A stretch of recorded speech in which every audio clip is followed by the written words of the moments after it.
Be sure to grab your free copy of my list of 27 tools, resources, and software programs I use to run my businesses on a tight budget.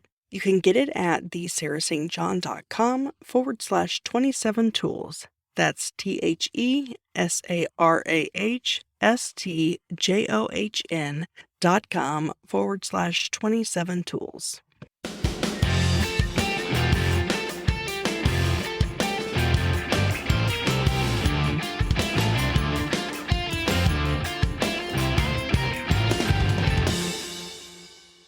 Welcome to the Frugalpreneur Podcast. I am your host, Sarah St. John, and my guest today is an expert at helping small businesses, authors, and startups increase their visibility and credibility. He started E-Releases 22 years ago after realizing that small businesses desperately need a press release service they can actually afford, giving them access to the media and to a national newswire, all with a personal touch. E-Releases helps small businesses, startups, and authors get website traffic and better quality customers through coverage in the media. Welcome to the show, Mickie Kennedy. Thank you. Glad to be here. Can you give us a little bit of your background, how you got started in press releases? Sure. So around 25 years ago, I was doing a graduate degree in creative writing with an emphasis in poetry. And I just assumed that I would be waiting tables my life and writing poetry in the evenings. And after my first year, it was a 3-year program. I spent the summer waiting tables. This isn't going to work. I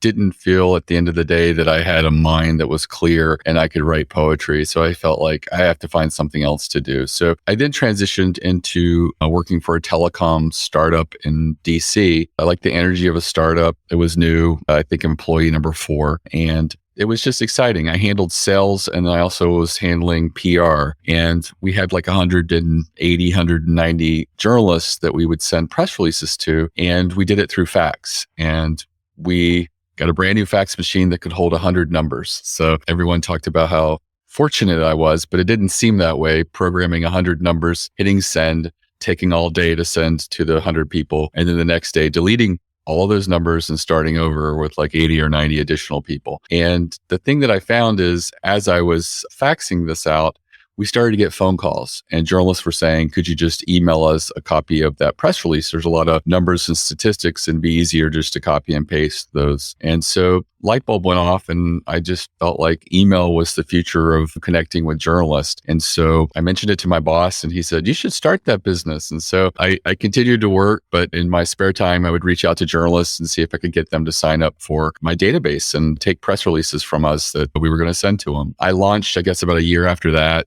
And I had about 10,000 journalists in my database. And for many years, that's what we did. We just sent press releases to subscribing journalists through email and it worked. And then at some point, PR Newswire reached out to us and said, hey, you should also send your releases out over the Newswire.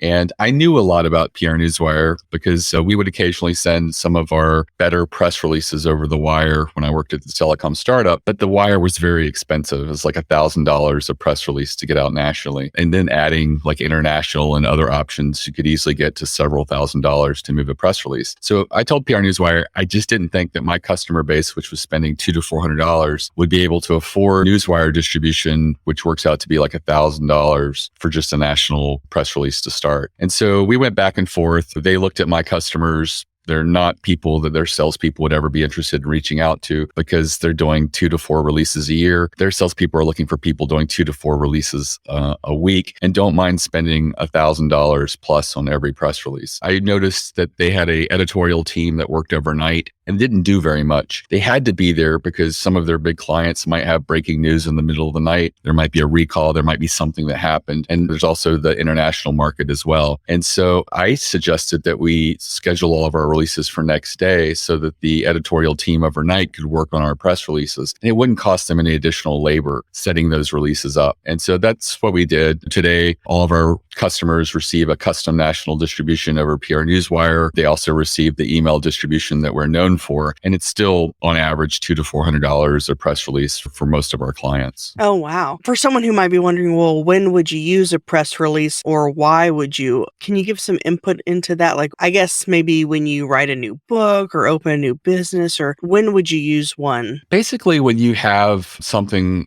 That's newsworthy is the easiest answer. I can go into a little bit about what makes something newsworthy. If it's a new product or offering, that generally can be pretty newsworthy. If you're doing something that's unique or novel, that's predominantly newsworthy. That could do well. We did a press release last year for a dining bond initiative. It was something that was started to help local restaurants during the pandemic that were mostly closed. And so here was a way to give them revenue.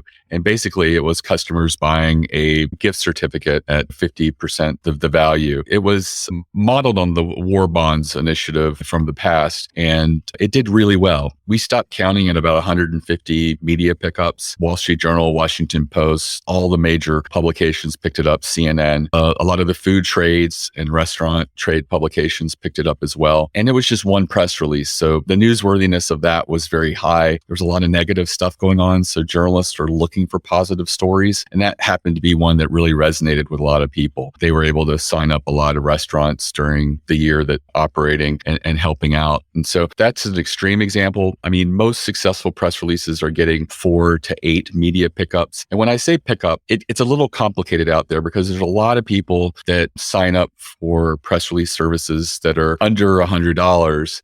They don't reach journalists. And those are mostly going to syndicated websites. And it's where the press release is replicated and appears on a few websites. Most of the locations of where those press releases appear don't receive a lot of traffic. And it's not extremely important that you've got your press release on these websites. There are some people who will create as seen on logos and stuff like that and include some of these websites because they are usually affiliates of ABC and NBC and stuff like that. So that's one way to spin it, but it's not actually getting you in front of the media. What we're looking for, and with the Newswire, there is that syndication still takes place, but for me and most PR professionals, we see it as a distraction. What we're looking for is what happened with the Dining Bonds Initiative. Every time they appeared, it was a different article. It was a mention. It was written by a journalist. So that kind of original content helps you for SEO, links to you, improves your search engine optimization. People see that kind of content because it's not syndicated duplicate content. An article in the New York Times can drive many hundreds or if not thousands of people to your website.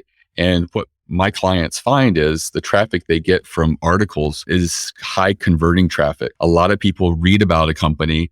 They get this warm feeling. There's an implied endorsement because the news organization wrote about them and picked them out from all the other companies out there in the world. And they want to do business with them. Very rarely do they open a new window and price shop and see if I can get this cheaper on Amazon. They just click and buy, and they turn out to be very loyal customers over time. So it's a great way to not only improve your search optimization, you're also getting great customers from it. And they continue to come because these articles live on and on. A lot of them continue to drive traffic over months, if not years. It really is a very cost-effective way for people to get leverage. For just a few $100s, you can get, many tens or hundreds of thousands of dollars of value if you're very newsworthy. And that is the big thing that trips up a lot of people. I would say 80% of the press releases that I receive at E-Releases are not newsworthy. And as a result, they don't get media pickup at all. And so I've been spending the last couple of years building out education and created a masterclass on press release strategy where I'm trying to educate my customers to, rather than do that press release on a new hire, like a VP of marketing or something like that, maybe do something a bit more strategic. For example,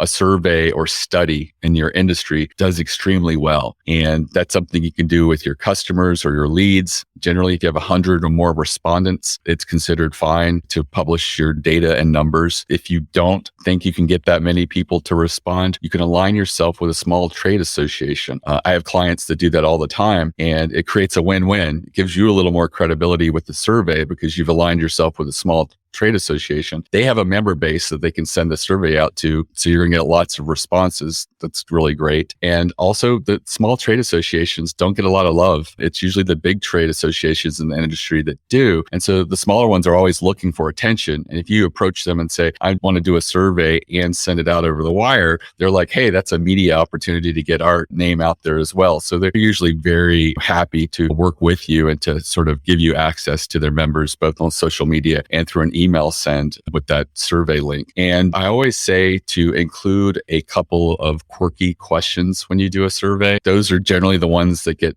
picked up and turned into articles. We did one for a small auto repair shop in Pennsylvania, and they sent it out to an independent trade association for independent auto repair shops. And one of the questions they had was just open-ended that just said, what's the strangest thing you found in a customer's car? And then just a field. And so they got responses like boa constrictor, grandma in an urn, things like that. And when the articles started to appear, a lot of them centered around those top 10 strangest things found in a customer's car at the auto repair shop and things along those lines. The auto repair shop got a lot of media pickup. The local media picked it up. Their customers came in and said, hey, I saw that survey you did. That's crazy. It created a lot of search engine links for them. They saw their traffic increase as a result. They got a lot of credibility out of it. It was definitely something that did impact them from a great standpoint and engage their customers. We had a local carpet company in New Jersey that approached us a few years ago and said, we want to do a PR campaign and do a press release every month. And I just told them, I don't think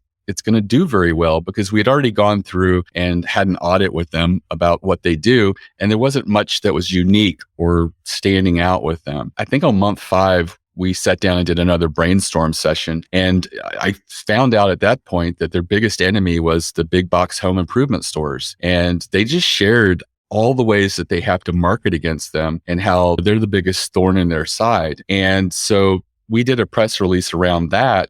And they got picked up in almost every floor trade publication. I didn't realize there were that many out there. It was over 10 picked them up. And several of them came back to us and said, we'll take any release you've got or article on marketing, because our customers are really begging for it after we wrote this article about you. And it turns out that in their industry, we had stumbled upon a blind spot where nobody in the industry was talking about marketing, but their customer base is all independent local carpet companies across the US. They are all in the same boat, having to compete against the big box home improvement stores. So it really resonated with them, and they got a lot of media pickup. The downside of that is their customers in New Jersey didn't really see it. Now, eventually, after a few months of doing more releases, we did get a newspaper pickup in their area. And we also got pickup in a state magazine that was pretty good. And the thing that they did was they put together all of their clippings, printed them out, and put them in a binder.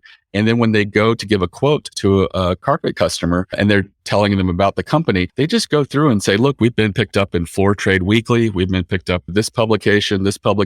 And they just go through it, 20 to 40 clips in there. Here we are in the local newspaper. Here we are in the state magazine. And we're going to be a little bit higher than some of the quotes you get. But just to let you know, we're going to put a superior pad down. You're not going to get that with the big box home improvement store. And the people who install your flooring are salaried workers with us who receive benefits. The people that Home Depot and Lowe's hires are not even the same people week to week. And they're just going through a list of pickup contractors, and you don't know who's going to come into your house. They'd said that previously, but it seemed that once they showed them that book and went through it, they believed it more, because they started converting 20% more customers at that slightly higher price. They stopped basically competing on price, and they could stand out and get more customers at a slightly higher price. And it was all because of that credibility. And they call that their big brag book of PR. And it worked really well for them. And that's the kind of things that you can do once you've received the media attention.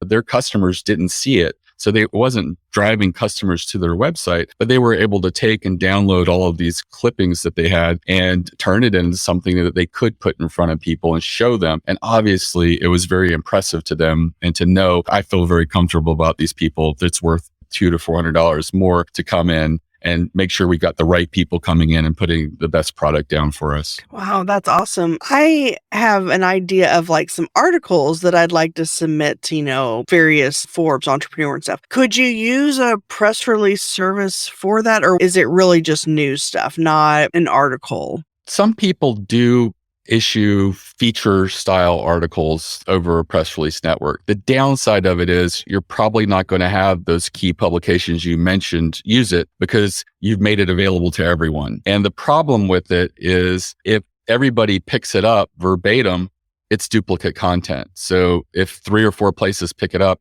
it really doesn't help you very much. And so you'd probably be better served if you could find something that is just, with a press release, you're just giving them the information, and the language of the announcement probably isn't going to be used very much. It's mostly going to be retooled, rewritten, and turned into articles by them. But like if you did a survey and put that in there, they're going to use the data and they're going to pull out what they find most interesting in the survey, and it's going to be original content and stuff like that. I think that for the places that you're talking about, you're better served writing an individual article for each of those and approaching them directly. That makes sense. That's what I was wondering. So how your service differs from other PR agencies is that you also tap into individual journalists, and it won't just be like a copy and paste. They'll actually formulate it wouldn't be an article, but it'll be worded differently. So it wouldn't be the same thing everywhere, I guess.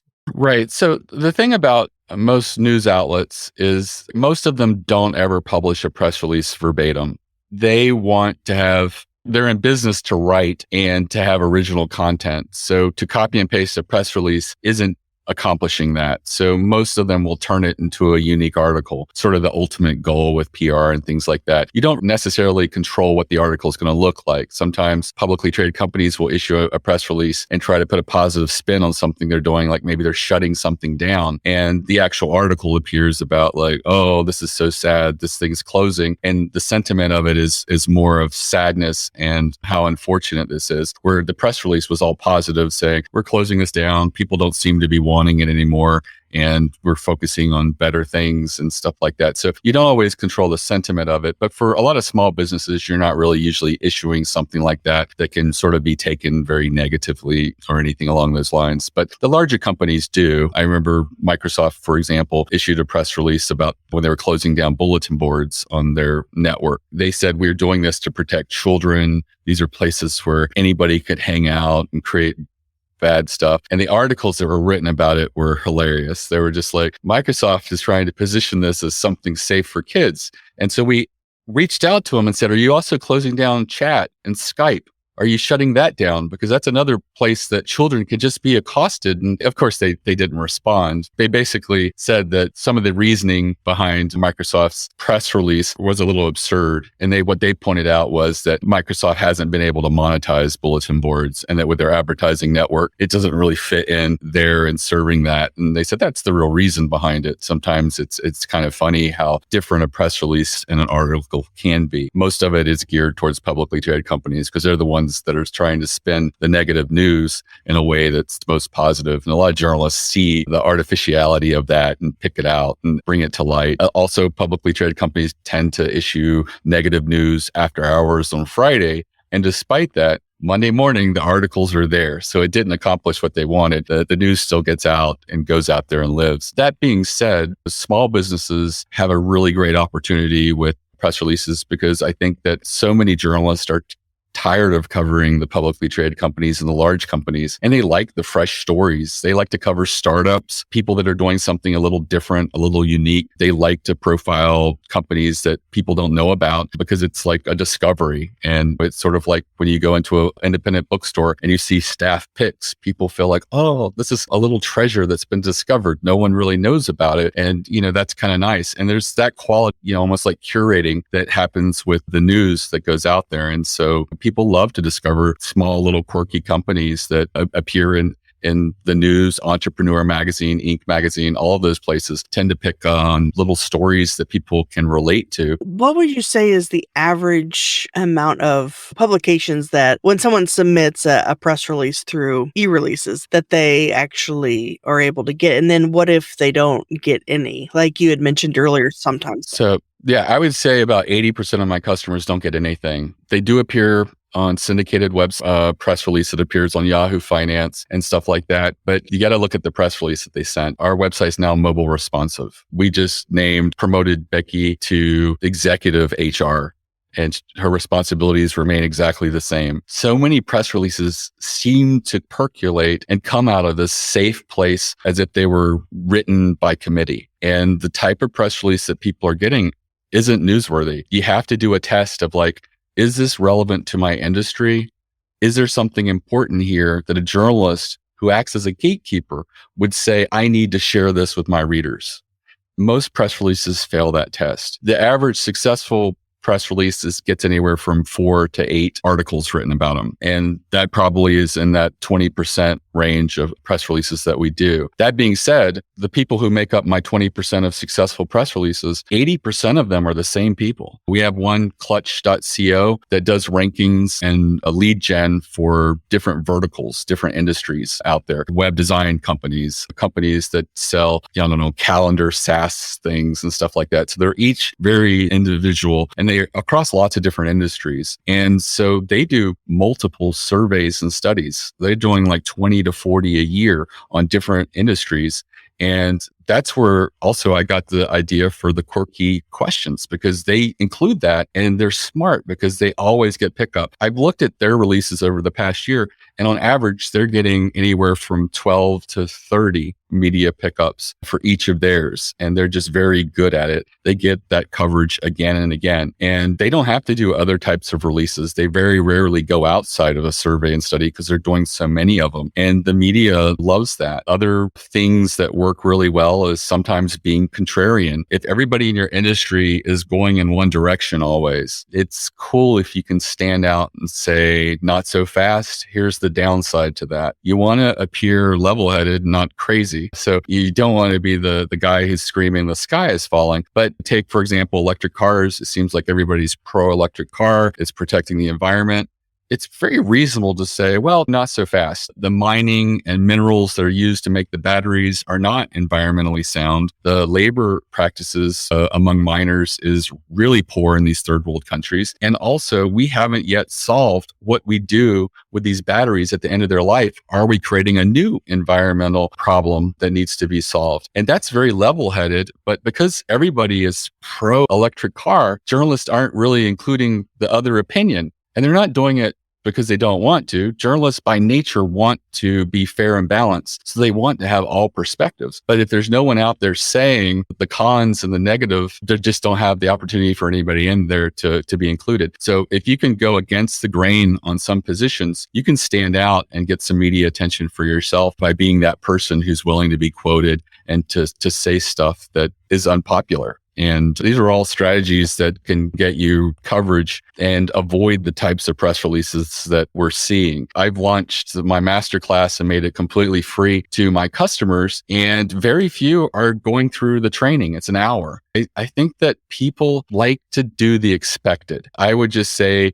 if you're a small business, here's an opportunity for you to do the unexpected, have a much higher chance of media success, and try things that work. It is amazing how many people just don't want to upset anyone, don't want to do the extra effort of putting together a survey or study. Some of the resistance we get from people is that sounds like it's really difficult. And I'm like, oh no, you just go to SurveyMonkey, you can create it. And then when it's all done, you just hit a button and it analyzes it for you and shows you the overall results. You don't even have to do what statisticians used to have to do. So it is very easy for you to be able to do that. I just think that some people don't like to be pushed out of their comfort zone. And so that's my job, to get out there and sort of try to educate them. I'm going to try to continue to do that because I don't like it that 80% of my customers don't get media pickup. It makes me feel sad, but it's the same people that are doing 4 to 6 releases a year, and they don't seem to be upset about it. They're just like, oh, I show my boss the link on Yahoo Finance of our press release, and they seem happy. And I'm just like, yeah,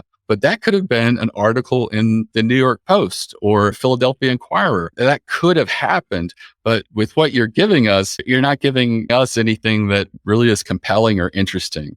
And at the end of the day, you want to be compelling and interesting. My whole thing about my masterclass is any company can do it. You don't have to be a startup on Shark Tank, and you don't have to be doing something that's really wacky or strange. There are things that you can do as just a local carpet company in New Jersey, as a auto repair shop in Pennsylvania. You can do something that's unique and stands out within your industry if you just put your creative cap on and follow some guidelines that I have. And, that's really exciting. So I think that for the people who are willing to invest the time and energy into learning press release strategy and trying some of these tried and true methods, it's a great opportunity to get leverage and for a few $100s, potentially get a big outcome as a result of that. That's what excites me about PR. And I will admit, it does hurt me a little that my customers aren't really consuming the masterclass despite it being available to them and things like that. Someone said you made the mistake of making it free.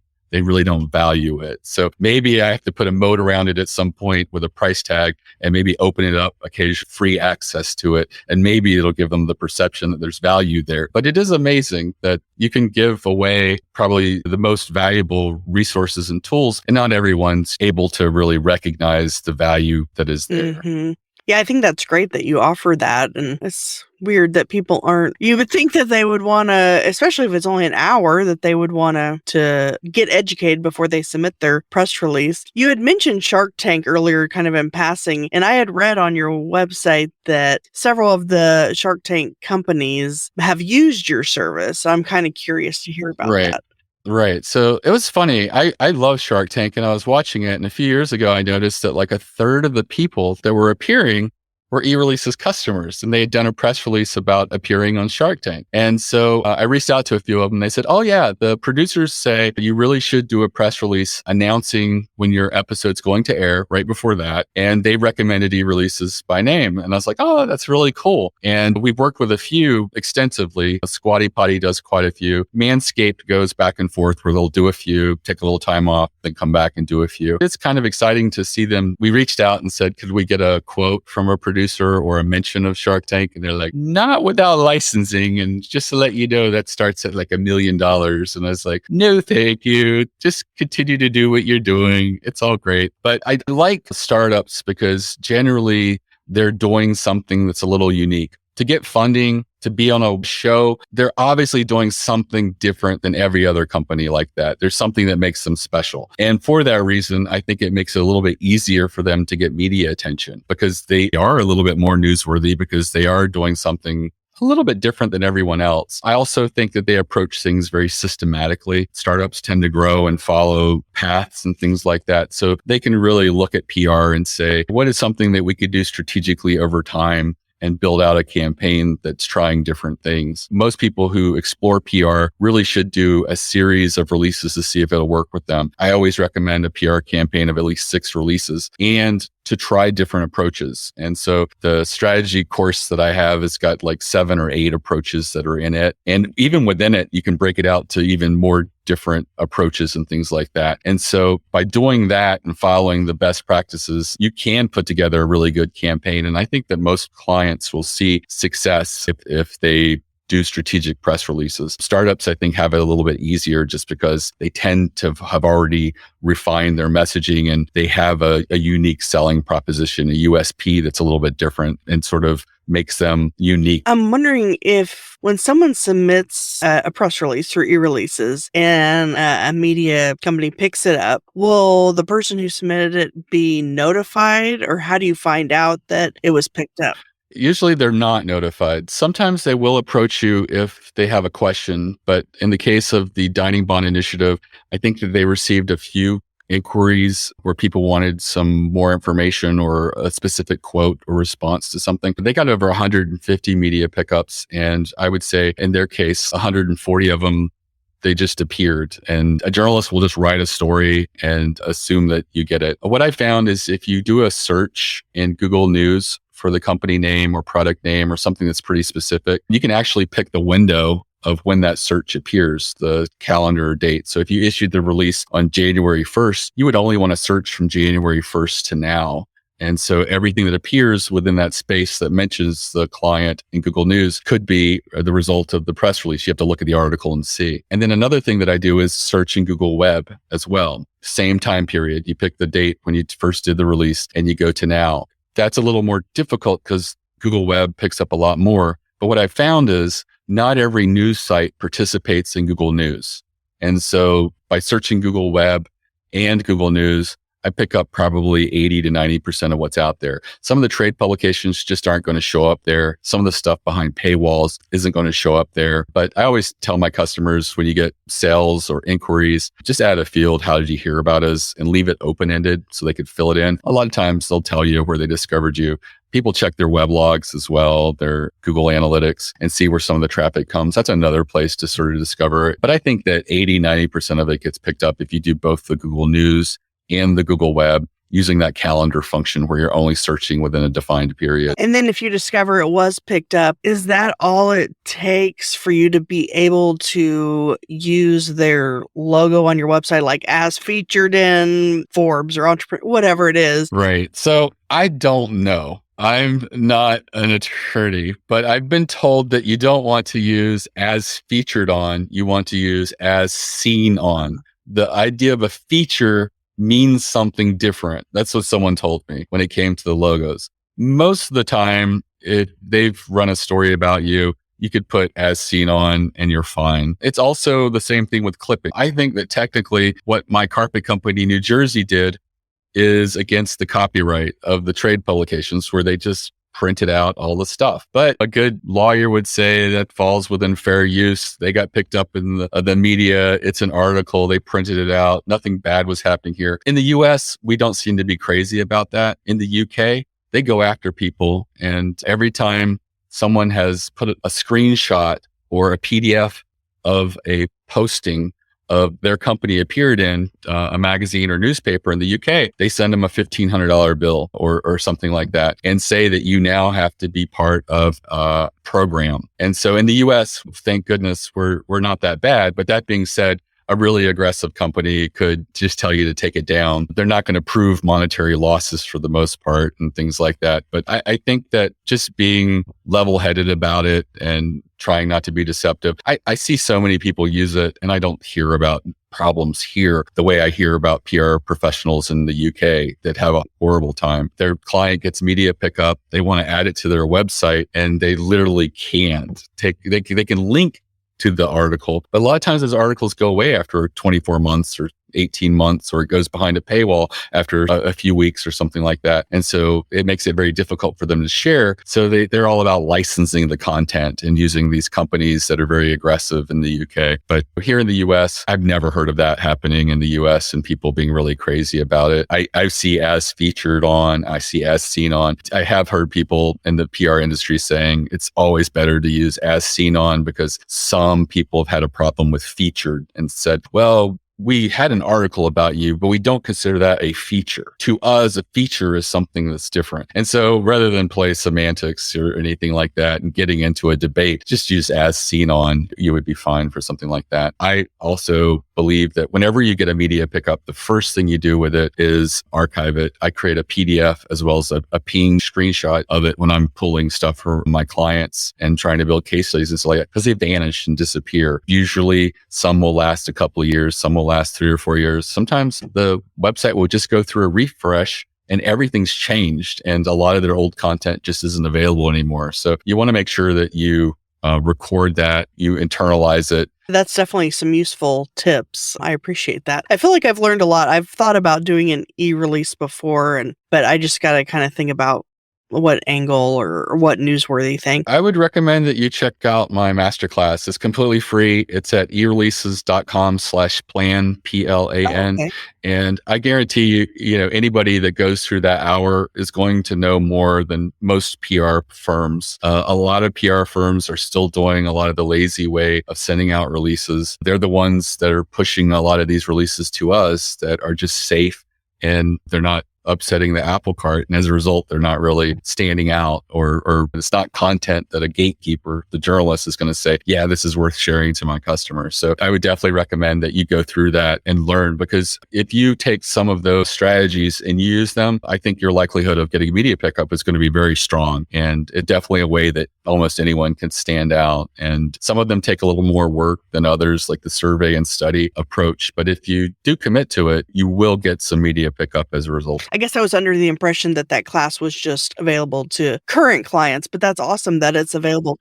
It was, but I started sharing it with others just because I find that people who haven't been exposed to PR are a lot more willing to do the research to build a better press release. I think a lot of people, small businesses that are new to PR and just learning about it, when they're told, hey, I've got this masterclass that makes you do press releases that have a 10 times more likelihood of media pickup, they set up and pay attention, and they're willing to put in the education into it. And so I made it available to everybody. It's even on the website currently, and in the footer, PR strategy. My goal creating it is just to get more people to try strategic press releases. I would love to move the needle so that only 60-70% of the releases I get are the safe, regular types of releases. I'm definitely going to take that. So that's at ereleases.com/plan. Okay. Correct. And then I'm also going to have show notes with links to everything that we've talked about at thesarahstjohn.com/ereleases. And I really appreciate your time. Were there any last words that you wanted to say before we end? No, I would just caution that PR is one of those things that a lot of people feel is a little old fashioned,